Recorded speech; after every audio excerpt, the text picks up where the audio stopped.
In the studio backlots of Hongdian, the world's largest film set, there is steady work for anyone willing to play dead on camera.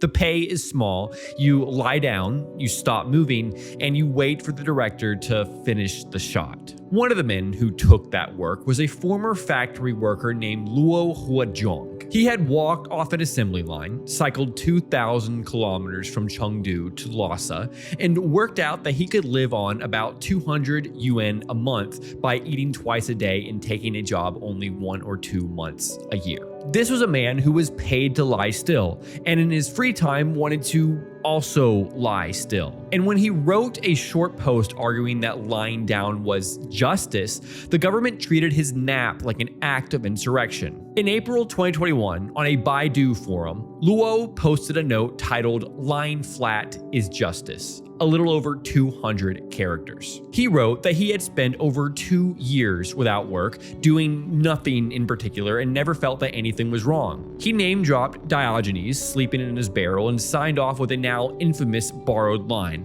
"Only by lying flat could a person become the measure of all things." Then he closed the laptop. The post moved, to say the least. Within weeks, lying flat, Tang Ping, was the phrase a generation of overworked young Chinese used for a single idea. Stop running the rat race. Stop chasing the apartment, the promotion, the second child, the life everyone around you had agreed you were supposed to want. Lie down instead. And then Beijing erased it. The post, the forum, the merchandise, the word itself. I'm Sam, and what happened to Tang Ping and what it reveals about every major economy from Tokyo to New York is a story about the price of a promise that stopped paying off. The government did not ignore the man who wanted to rest. It went to work on him. Baidu deleted the original post and the forum around it. Douban shut the lying flat discussion groups. The term was quietly moved onto the list of sensitive words. By the middle of June, the merchandise vanished too. T-shirts, phone cases, and car decals reading "Lie flat enough and they can't harvest you" all pulled. A Taobao seller in Zhejiang confirmed his lying flat stock had been removed. Type "lying flat t-shirt" into the marketplace that summer, and the search returns shirts printed with the state slogan about rolling up your sleeves and working hard. The official press did the rest. On May 20th, a commentary carried by Xinhua called the posture shameful.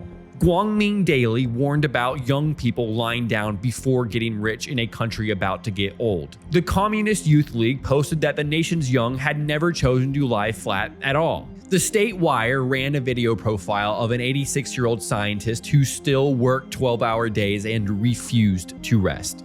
A professor at Tsinghua called lying flat an irresponsible attitude that betrayed not only one's parents, but millions of taxpayers. Set aside whether any of this was fair, look at the effort. A government with a continent to run, a property crisis to contain, and a rivalry with the United States to manage spent real institutional energy deleting a word, pulling church off a marketplace, and commissioning editorials against a man who wanted to take a nap. In a system where the party decides what can be spoken, pulling a word from the language is the closest the government gets to making an idea illegal. And that kind of energy does not get spent on an idea that poses no threat. The size of the response was a measurement of the size of the fear. The fear makes sense once you count what lying flat refuses. The young person who lies flat skips the overtime that powers the export machine and declines the mortgage that keeps the developers solvent. He does not marry, and thus the child the country now urgently needs never arrives. Working, spending, marrying, birthing, 4 things a state asks of its young, all withheld in one motion, or lack thereof, I should say. To see what they were refusing, start with a picture that went around Chinese campuses in the autumn of 2020. A student at Tsinghua is crossing campus on his bicycle with a laptop open on the handlebars, typing as he pedals. Classmates nicknamed him the campus bike god. He later explained, reasonably, that his program was still running, closing the lid would interrupt it, and it would cost him hours. He was not being performative. He had simply reached the point where the only way to keep pace was to compute and commute at the same time. There is a word for that condition, neizhuan, usually translated as involution. The American anthropologist Clifford Geertz used involution in the 1960s to describe Javanese rice farmers who kept pouring more and more labor into the same paddies without ever raising output per person. 6 decades later, Chinese graduate students reach for that exact word to describe their own lives. The bicycle is involution. So is the teenager grinding until 2 a.m. to climb from the 98th percentile to the 99th, knowing the 99th is now the cost of a job that used to take the 80th. And this treadmill had a speed setting, if you will. In 2019, Jack Ma, the founder of Alibaba, told employees that being able to work 996 was a blessing, 9 a.m. to 9 p.m., 6 days a week. If you would not work like that while young, he asked, when did you imagine you would win? 2 years later, the children he was lecturing had a reply ready. They decided to lie down, and the numbers underneath the panic in response to that are not subtle. In 2022, China's population fell for the first time in roughly 60 years by 850,000 people, despite a one-child policy already swapped for two-child and then three-child policies the national fertility rate never responded to.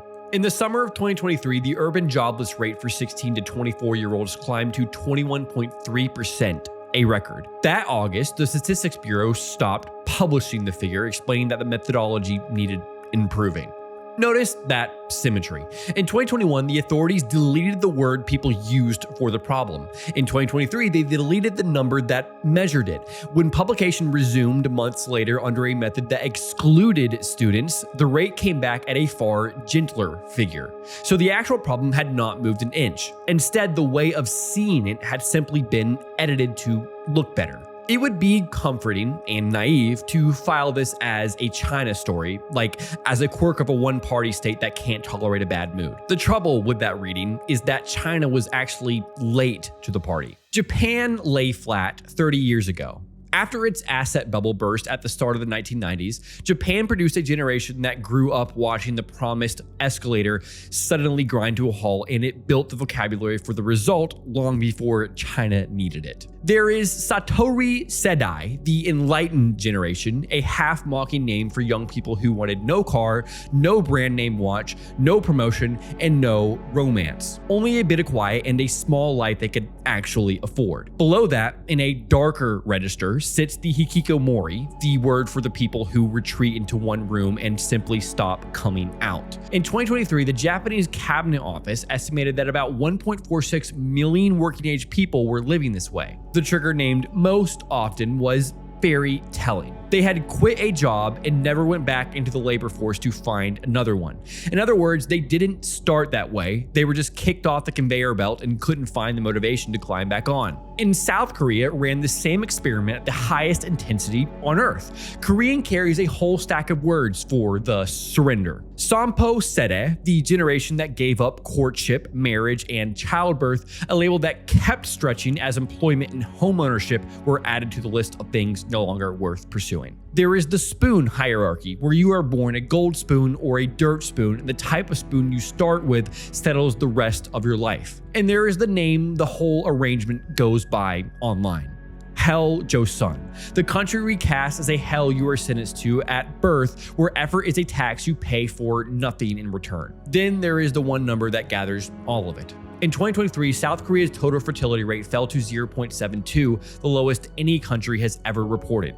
A rate of 2.1 holds a population level. 0.72 means each generation arrives at roughly a third the size of the one before it. No advertising campaign moved the figure, no subsidy reversed it. More than $200 billion in pronatal spending over nearly 2 decades bought a rounding error. The United States got the same refusal and handed it a friendlier name. In 2021, Anthony Klotz, a management professor at Texas A&M, coined the Great Resignation for the wave of Americans walking out of their jobs after the pandemic. A year later, a 24-year-old engineer in New York named Zaid Khan posted a 17-second video coining quiet quitting, the practice of doing your job and not doing one thing beyond it, on the reasoning that your worth as a person is not your output at work. The clip detonated and spawned Act Your Wage, Lazy Girl Jobs, and Bare Minimum Mondays. Gallup studied the numbers and concluded that quiet quitters were at least half the American workforce. The American version even had its own forum, the way China had Baidu. A subreddit called Anti-Work swelled past 1.7 million members under a banner promising unemployment for all, not just the rich. And here the contrast with China becomes the entire point. In January 2022, one of the forum's moderators, a part-time dog walker named Doreen Ford, agreed to a live Fox News interview to explain the movement. It went catastrophically. They described the anti-work worldview, expressed the desire to teach philosophy someday, and praised laziness as a virtue. The clip became a punchline within the hour. The movement lost all of its clout in an instant. That is the difference between the two systems, and it is smaller than it looks. America let the refusal speak and then laughed it off the stage. China did not trust its public to laugh, it just deleted the posts. One country treated the bad mood as entertainment, the other treated it as a threat, and both were trying to do the same thing: keep the workforce from looking too hard at the deal it had been handed. Underneath every one of these words, Tang Ping and Satori and Hell Chosun and quiet quitting, sits the same broken machine. In early 2023, young Chinese graduates found their own image for it they pulled from a story written a century earlier. Lu Xun, modern China's most canonical writer, created a character named Kong Yiji, a failed scholar too proud for manual labor and too poor for anything else, the only man in the tavern who drank standing up while still wearing the long gown that marks him as educated. The graduates began calling their degrees the long gown Kong Yiji cannot take off, the credential that was supposed to lift them and now keeps them from accepting the only menial labor jobs on offer. State television told them, more or less in these words, to take the gown off and get to work. The novelist Yu Hua, asked at a lecture how young people are supposed to remove that gown, answered in a single sentence: the key is maintaining high-speed economic growth. In context, his answer is actually a lot less patronizing than you might think. What he meant was, fundamentally, no, the youth aren't lazy. The economy in China is just really not great right now.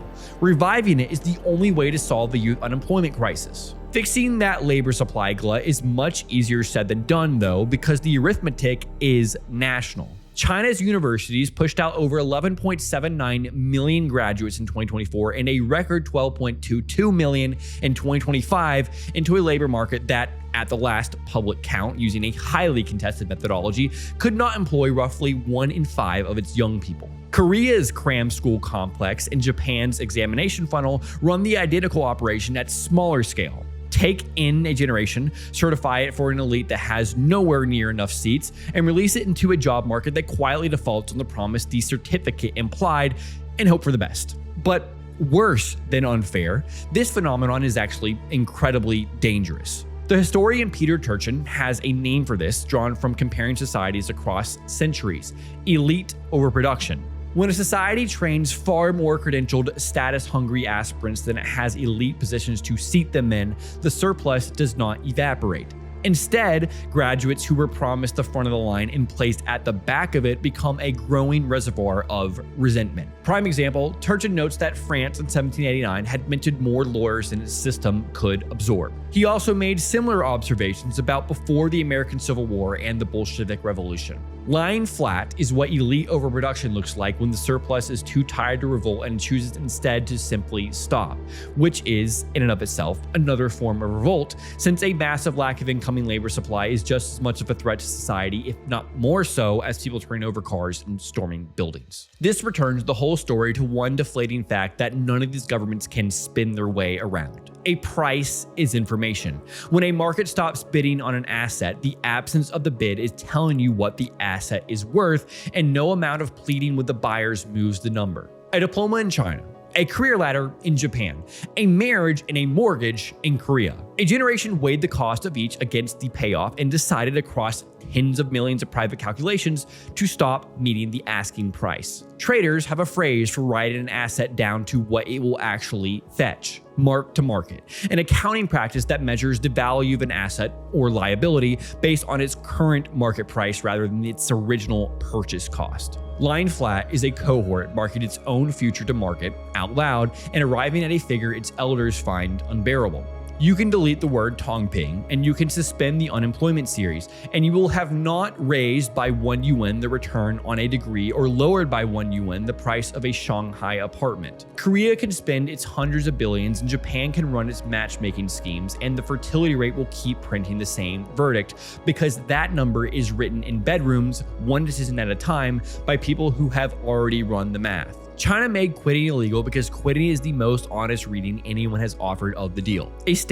Any state, can ban the reading. It cannot change what realizing the readers had, and it cannot arrest people for sleeping in as a result. If a society wants its young people to keep playing musical chairs, it simply needs to create more chairs. If this is the kind of thing you want showing up in your feed, subscribe. And if you want to go deeper on the economics behind all of this, the country by country data, the frameworks like Turchins that connect the dots, I put stuff like that in my newsletter. Link is in the description. I'll see you in the next video.